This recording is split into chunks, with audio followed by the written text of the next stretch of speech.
In a new system unit, 1 unit of time is equals to 10 second, 1 unit of mass is equals to 5 kg and 1 unit of length is 20 metre. In the new system of unit, 1 unit of energy is equals to, मतलब हमें नए system में unit निकालनी है, मतलब हमें N1 की value हम जानते हैं N1 U1 is equal to N2 U2.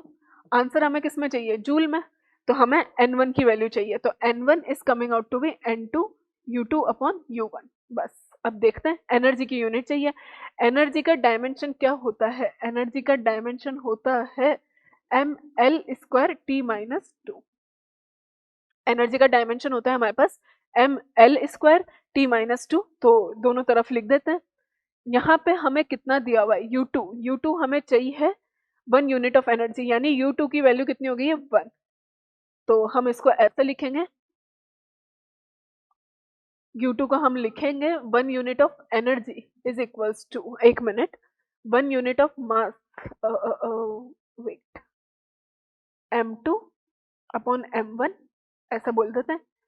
L2 upon L1 का स्क्वायर और T2 अपॉन T1 की पावर -2. ठीक है, U2 अपॉन U1. अब हमारे पास इस सिस्टम में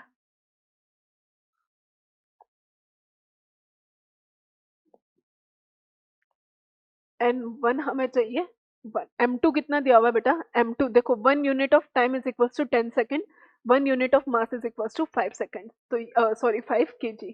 तो 5 kg अपॉन में 1 kg, हमारा ऐसा सिस्टम तो 1 kg कहता है.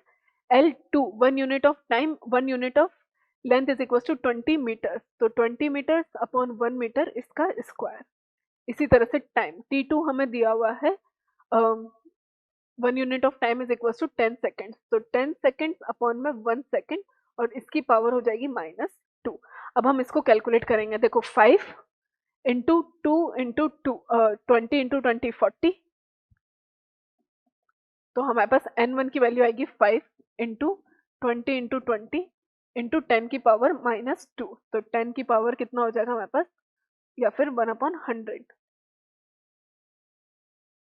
सही बात है.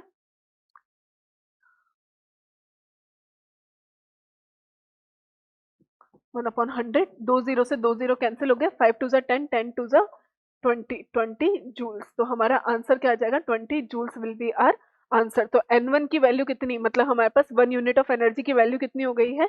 20 जूल्स.